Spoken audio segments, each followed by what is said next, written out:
Now on CBS 2 and streaming on CBS in New York, we are following breaking news this afternoon. New York City Schools Chancellor Richard Carranza is stepping down, passing the baton to the city's first African-American woman chancellor, Misha Ross Porter. CBS News' John Diaz joins us now live from PS 36 in Morningside Heights with more and introduces us to the woman who will now lead the country's largest public school system. John.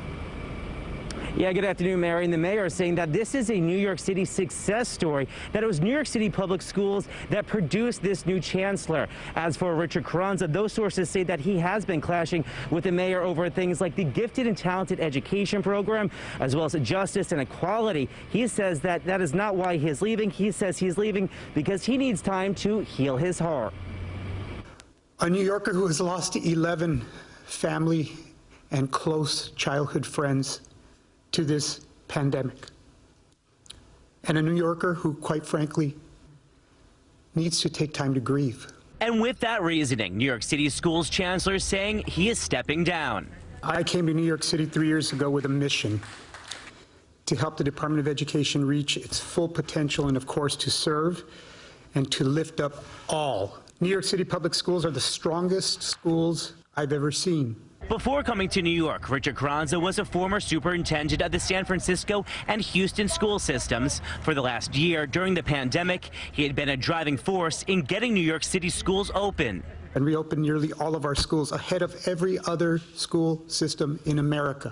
And just yesterday, we opened middle schools, and if I may say so, flawlessly. We're always going to remember what you've done here, and there are better days ahead. Carranza will be replaced by Misha Ross Porter, who currently serves as executive superintendent for the Bronx. She will become the first black woman chancellor of the nation's largest public school system.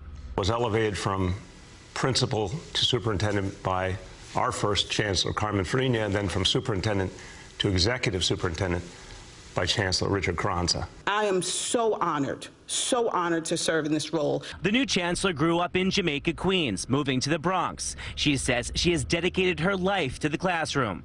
And what I learned first from my favorite teacher, my mommy, is the importance that one teacher makes in the life of every young person. Saying she will focus on mental health and trauma in the schools due to the pandemic and continue to work to open schools safely, starting next with high schools. Absolutely nothing replaces the interaction between a teacher and a student in a classroom. Advice from Carranza to his replacement: do you, be you.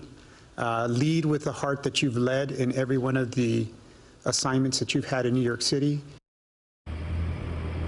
And Richard Carranza is saying that there is no perfect time to step down, but his last day, according to officials, will be on March 15th. Now, he says that he does not have a new position lined up.